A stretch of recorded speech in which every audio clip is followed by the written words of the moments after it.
Alright, what's going on everyone? Today we're going to take a look at another World Championship winning deck in Magic the Gathering's history, and this time it is the deck that won in 2014, Sidisi Whip, which was actually a Sultai Reanimator deck that could also go wide with tokens, which was kind of cool. Standard at the time was composed of the Theros block, the Khans of Tarkir block, and the Magic 2015 core set. And also technically it was only the first Khans of Tarkir set. The other two sets would be coming out shortly after, but you know, Theros, Khans, and Magic 2015. Anyway, the tournament would take place in Nice, France, and the deck would be piloted by Shaha Shenhar. And if that name sounds familiar, it's because Shahar also won the World Championship in 2013. That's right, in 2013 he won with Jeskai Control, and in 2014 he won with Sidisi Whip. So not only has he won 2 World Championships, but he's won them back to back. So congratulations to him. Pretty crazy.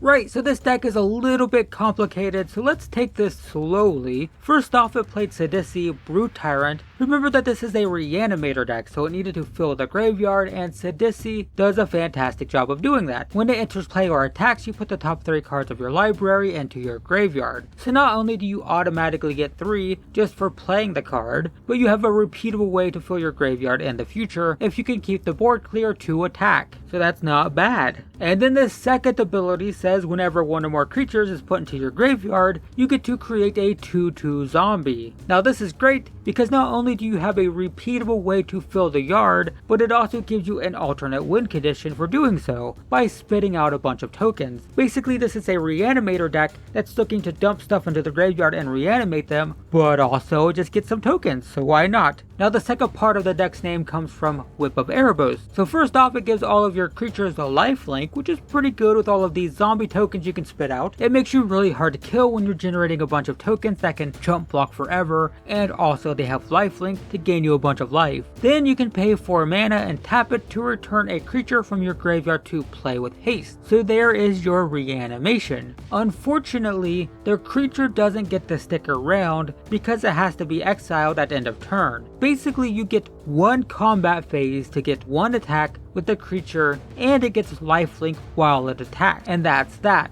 Except this deck had a way around that in the form of Hornet Queen. Hornet Queen might not seem that impressive being a 2/2 flyer for 7 mana, but it creates 4 1/1 flyers with Death Touch when it enters the battlefield. This means that if you reanimate it with the whip, at the end of turn you'll be left with 4 1/1 insect tokens, as only the queen herself will be exiled. And also remember that they not only have flying and Death Touch, but they also have lifelink. So even though they seem small, they can deal 4 damage and gain 4 life every single turn, plus the Death Touch means they can sit back on defense and ensure the opponent doesn't attack while you eke out more value with more zombies and more reanimations with a whip. I mean, think about that, 4 Death Touch tokens. That is quite the defense. It's easy to look at Hornet Queen and think it's not that good, but those 4 tokens did a lot of work. So another cool card in the deck was Satyr Wayfinder. When it enters the battlefield, you get to reveal the top 4 cards of your library, pick a land from it, and dump the rest into your graveyard. This is great because it color fixes for you, which you really need in a 3-color deck, but it also allows you to dump more creatures into the graveyard for more reanimating, and it could also pump out zombie tokens if you had Sidisi, so this was actually pretty decent. The deck also played Doomwake Giant and Soul of Innistrad as additional reanimation targets. The Doomwake Giant was good against decks with lots of small creatures, and was actually very handy in the mirror match since it would wipe the board of those pesky insect tokens. Yes, the insect tokens were so deadly and so powerful that the deck had to have a built-in strategy to combat them in the mirror match. Pretty crazy, right? And then Soul of Innistrad is a 6/6 beater that has ways of returning cards from your graveyard to your hand. If it's in play, you can just pay 5 to return 3 creatures to your hand, and if it's in your graveyard, you can pay 5 and exile it to do the same. This was pretty useful for returning Sidisi back to your hand if it had been hit with a removal spell, and it could also be used to return multiple Wayfinders just to get tons of value recasting them, which in turn dumps more cards into the graveyard and potentially spits out more zombie tokens with Sidisi. For example, exiling Soul of Innistrad from your graveyard to get back a Sidisi and 2 Satyr Wayfinders could be pretty explosive. I mean, that's a pretty good setup to get Sidisi in play, get 2 triggers, possibly 2 zombies, possibly a Hornet Queen in the graveyard,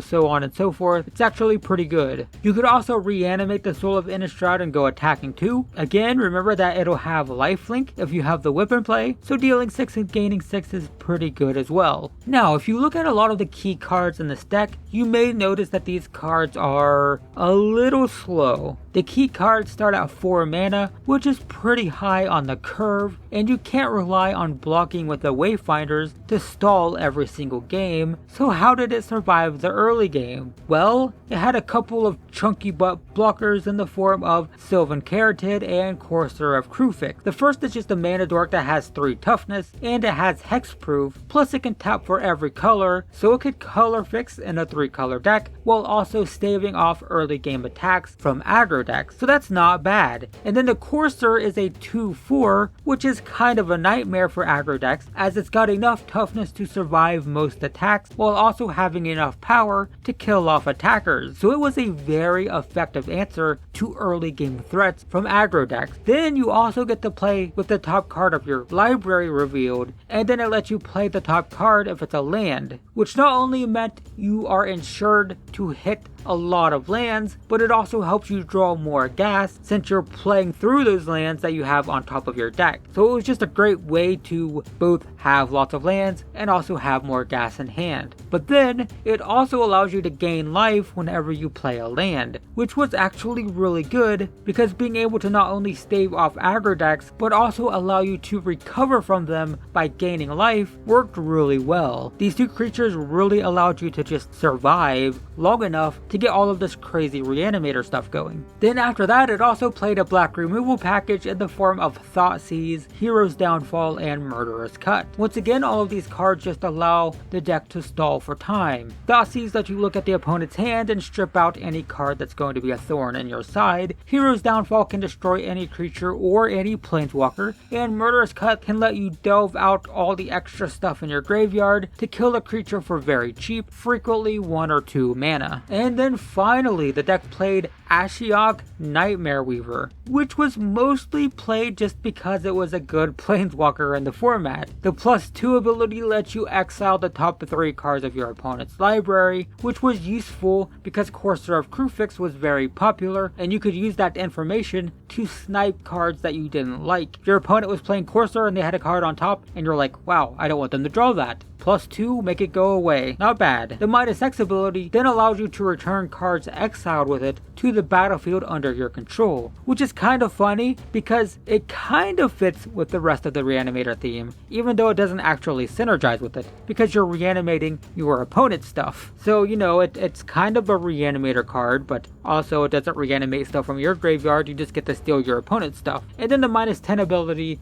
you could just exile a player's hand and their entire graveyard. Wasn't necessarily important unless you were in the mirror match, and maybe that was relevant from time to time. But anyway, yeah, that's the deck. Taking a quick look at the mana base, it played Temple of Malady and Temple of Mystery, which are dual lands that enter the battlefield tapped and let you scry 1 when they came into play. It also played Llanowar Waste and Yavimaya Coast, which are pain lands that deal 1 damage to you if you tap them for a color, though you could always tap them for colorless if you don't want to take the damage. It also played Opulent Palace and Mana Confluence. The Palace comes into play tapped, but adds all 3 of the deck's colors, and the Confluence taps for any color, but you have to pay life to do it. The deck also played Polluted Delta and Evolving Wilds, both of which allow you to sacrifice them to search for lands, Polluted Delta being a fetch land, and Evolving Wilds being, well, kind of like a fetch land, but it can only search for basics, and they have to come into play tapped. And then the deck played a suite of basic lands to round out the mana base. And then taking a super quick look at the sideboard, as always, we won't go super in depth here as that requires an understanding of the entire metagame, but it had extra copies of Ashiok and Soul of Innistrad, so it could change up those ratios. It had Drown in Sorrows and Bioblight as pseudo board sweepers. The Drown in Sorrows gives all creatures -2/-2 and lets you scry, and the Bioblight gives 1 creature -3/-3, but then it spreads to every other creature with the same name as the target, which works really well for tokens in the mirror match. It also had Reclamation Sage and Sultai Charm. The Sage blows up artifacts and enchantments, and the Charm does the same thing in addition to being able to destroy monocolored creatures and draw cards. cards. It had Disdainful Stroke as a counterspell for big stuff, and Dig Through Time allowed you to dig through your deck, and finally it had Farrakha the Chosen, which was great for opposing graveyard decks, and that's it. That's the deck. A pretty crazy Reanimator deck that wasn't too degenerate since it wasn't doing crazy stuff like, putting out Emrakul on turn 2 or anything. It was actually, in a way, kind of a fair mid-range Reanimator deck. I mean, sure, it was reanimating big stuff, but it was mostly reanimating, Hornet Queen on turn 5, and a lot of the deck was more controlling and mid-rangey, so yeah, it's kind of cool, right? It just generated a ton of value without being too degenerate, and it typically won by overwhelming the opponent with tokens. Anyway, there you go guys, that is Sidisi Whip, the deck that won the championship in 2014. Now you are a little bit more familiar with Magic the Gathering's history and another classic deck from years past. If you like this video and want to see more like it, I have an entire playlist dedicated to these World Championship decks, and you can find a link to it in the description below. Also consider subscribing, as there will surely be more to come in the future. But in the meantime, thanks for watching, and I will see you in the next one.